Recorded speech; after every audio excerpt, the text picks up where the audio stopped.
그다음 몇 가지 업들의 차이에 대해서 한두 가지 드리려고요. 증대되는 업과 증대되지 않는 업이 있다고 합니다.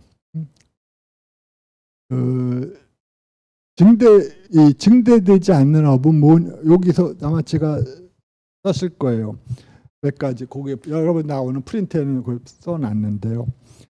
그래서 우리가 무지에서 나온 거나 꿈속에서 지은, 꿈속에서 내가 어떤 아름다운 여인과 재밌게 놀았어요. 즐거운 유의를 했을 때 그 업은, 꿈속에서의 업은 증대되지는 않고 단지 그러한 행위로서만 남는다고. 더 이상 그것은 곧 단발적인 사건으로서만 머문다는 겁니다.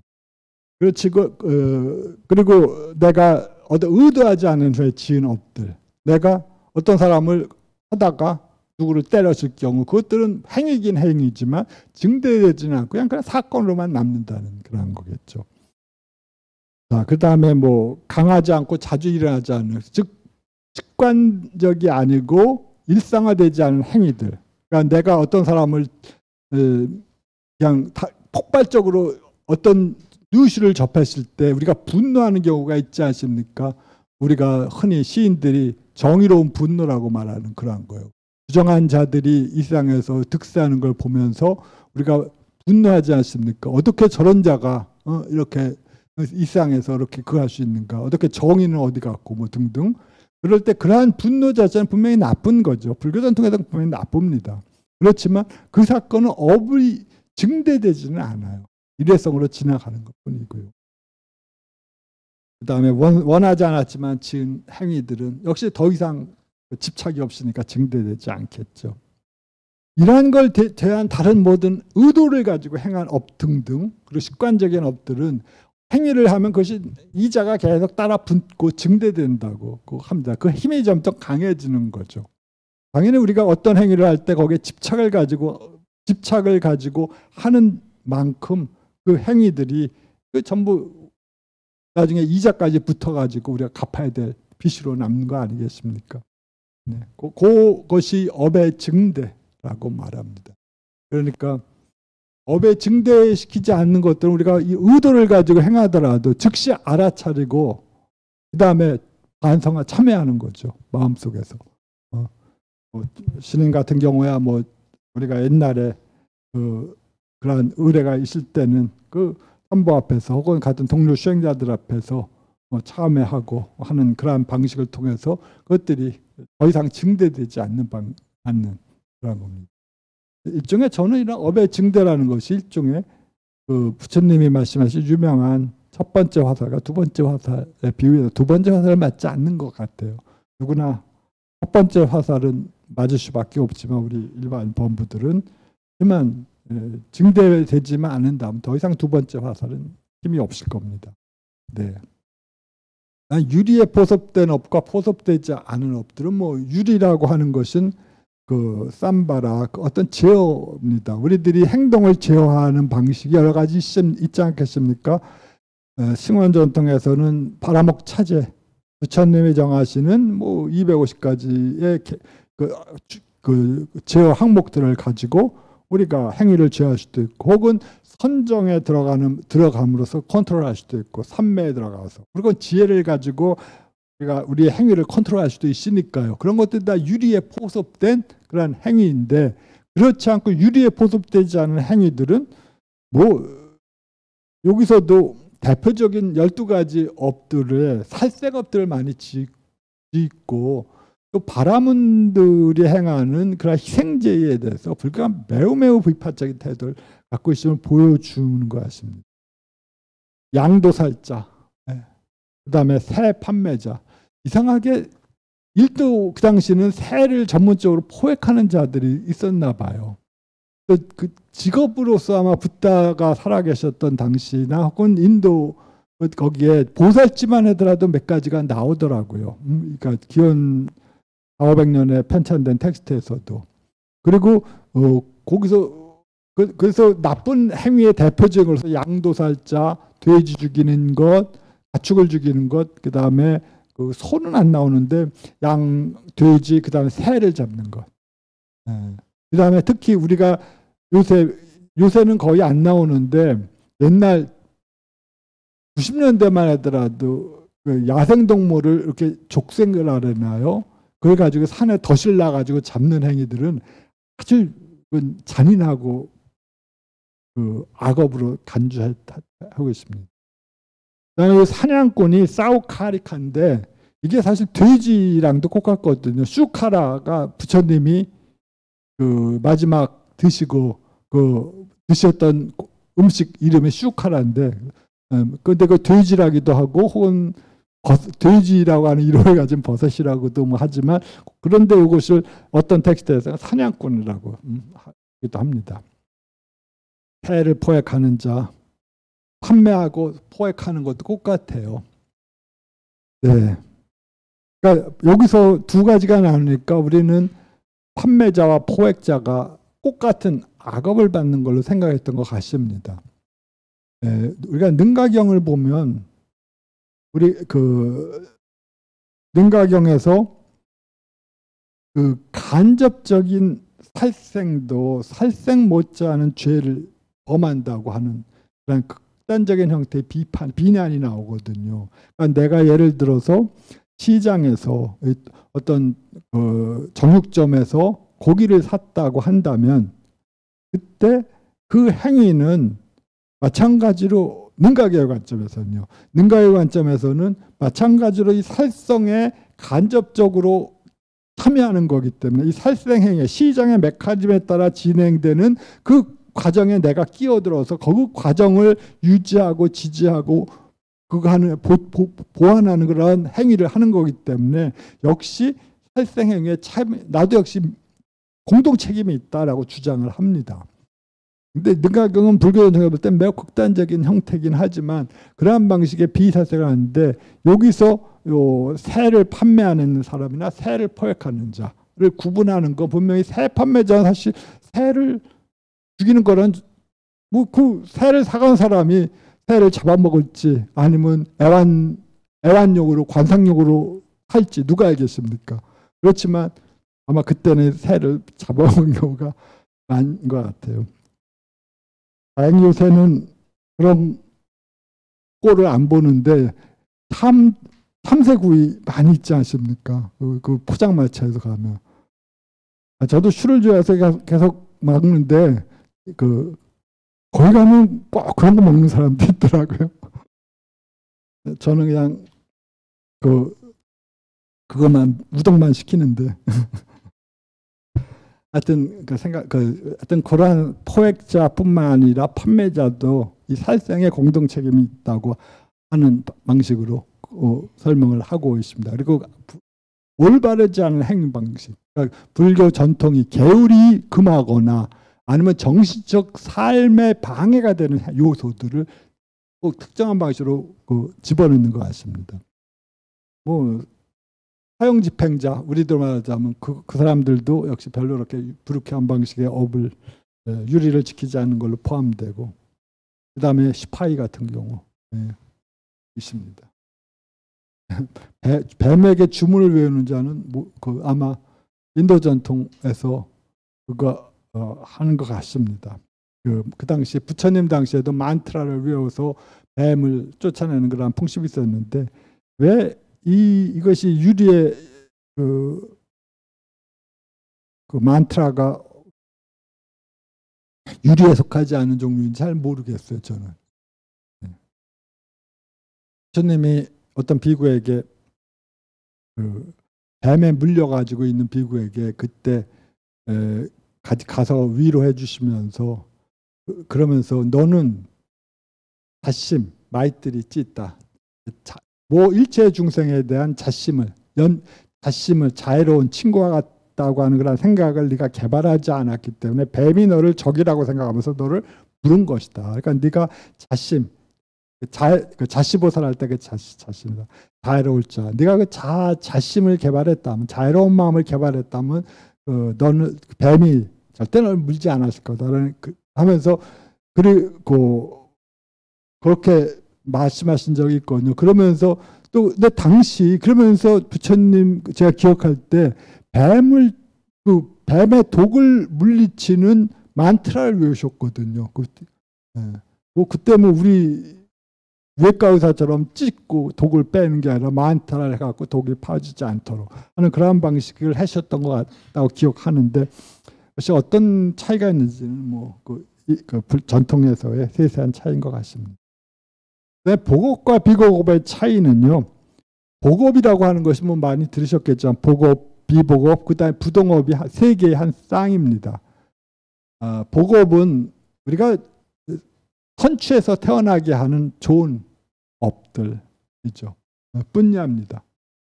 그 다음에 비보겁은 아뿐야로서 진짜 악취해서 태어나게끔 하는 그런 업이고요.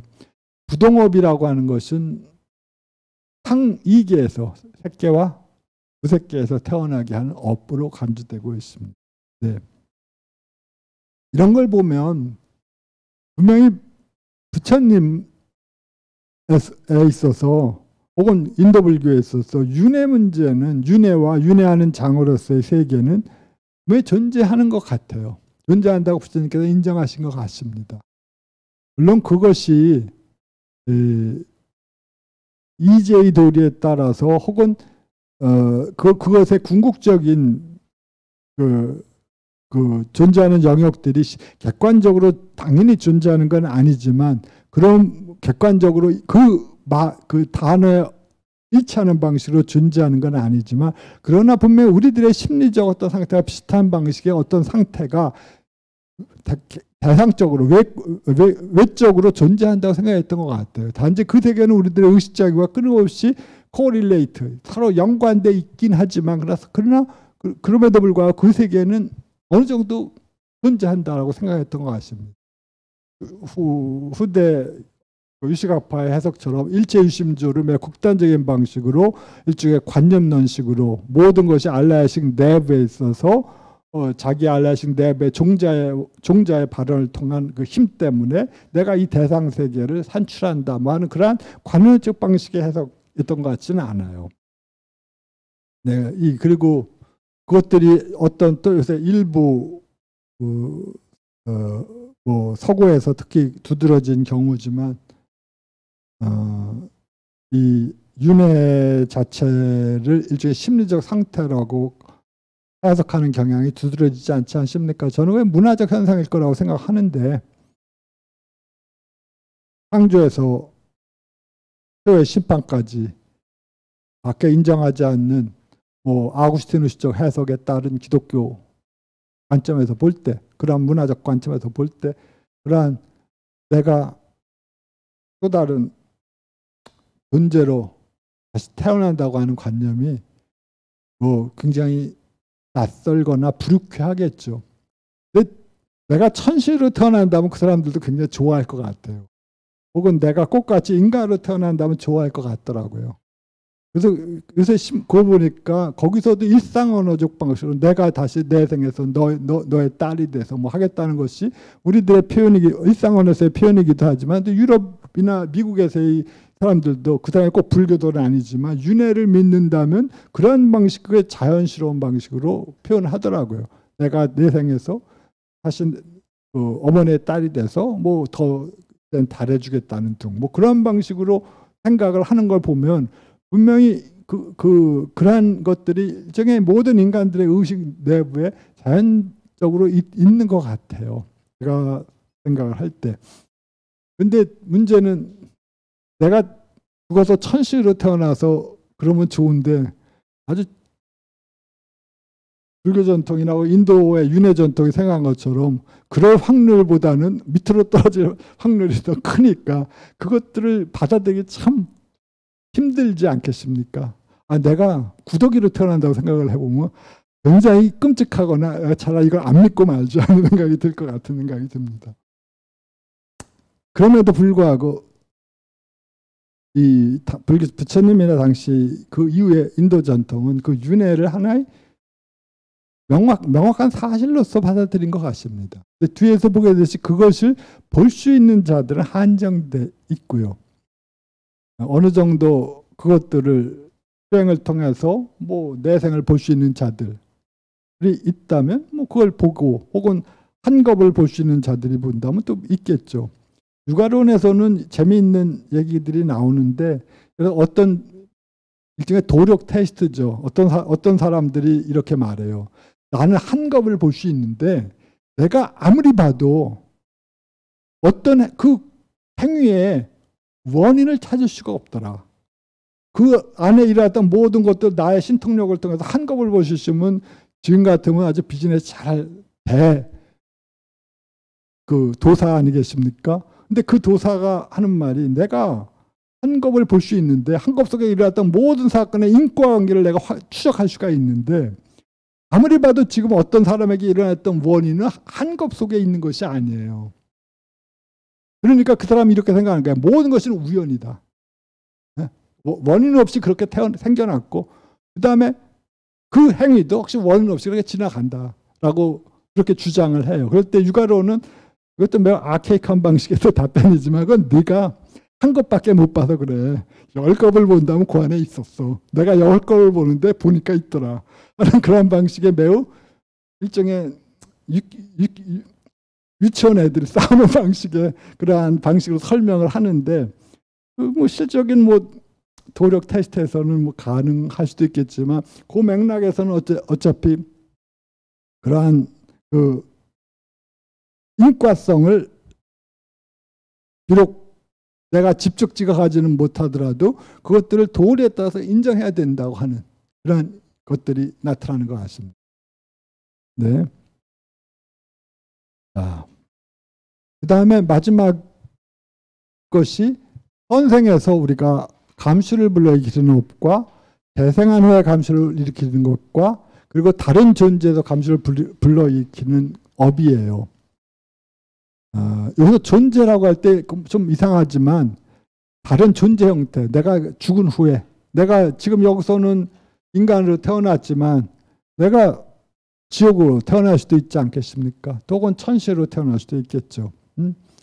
그럴 때 그 경우를 말하는 겁니다. 현생에서 감수를 불러일으키면 내가 어떤 사람을 때렸는데 경찰서에 가서 구류받고 벌금 내고 불쾌한 경험을 받아서 그 업은 그걸로 삭감이 된 겁니다.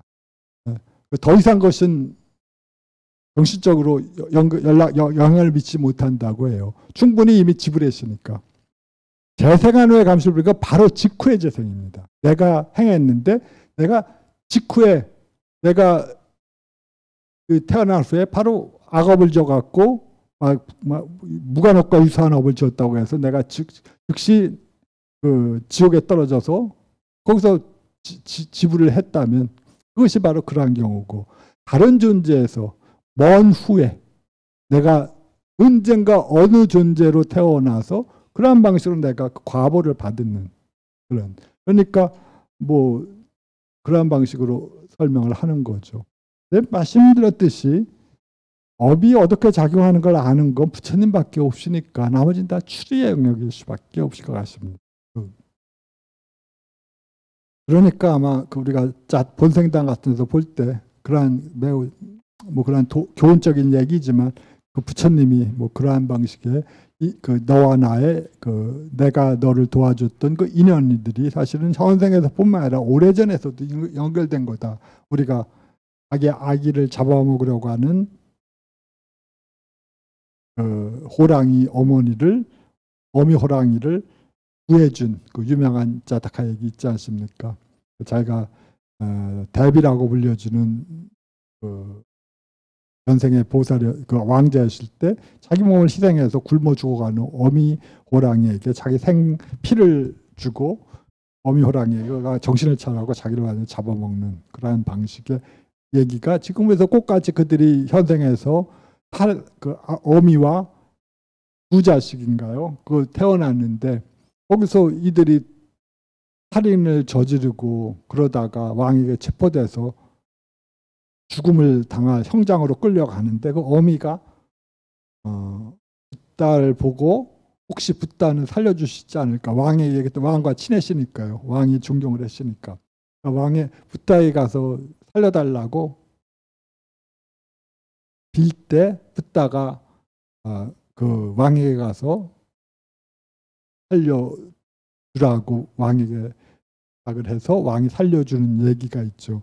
지금으로 말하자면 거기서 분명히 월권이라고 크게 소문이 났을 텐데, 하여튼 그런데 그러면서 아난이 묻죠. 무슨 인연 때문에 저 악행을 저지른 자들이 어떻게 부처님의 은덕을 이렇게 받을 수가 있습니까? 라고 물으니까 그때 붓다가 저들은 지금 이 순간에 나의 은덕을, 현생에서 나의 은덕을 받을 뿐만이 아니라 과거에도 이미 나의 받았다면서 자기의 전생 얘기를 해주는 거 아니겠습니까? 그런 것들이 있는데, 그러한 전생 얘기의 메시지는 오직 붓다만이 그 깊이 있었던 과거의 사건과 현재 사건의 인과성을 이해한다는 그 맥락인 것 같고, 다른 아라한들은 모르고.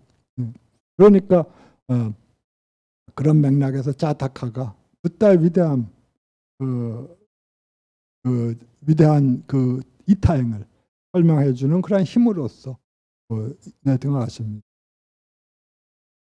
나중에 한번 자타카나 그런 거 할 때, 아니면 보살상을 할 때 언젠가 한번 자타카나 혹은 그런 빨리의 제5부 꾸다카 소부에 포함된 여러 가지 재미있는 경전들이 있는데, 그걸 보면 어디서 보살사상이 맥락이 유래했고 혹은 그러한 맥락을 어떤 방식으로 계승했는지, 그리고 보살 대승에서 무엇이 문제가 되는지 맥락을 좀 알 수 있다고 보이거든요. 언제 한번 기회가 되면 그 인도 전통 속에서 이 관점을 한번 보는 것 좋을 것 같습니다.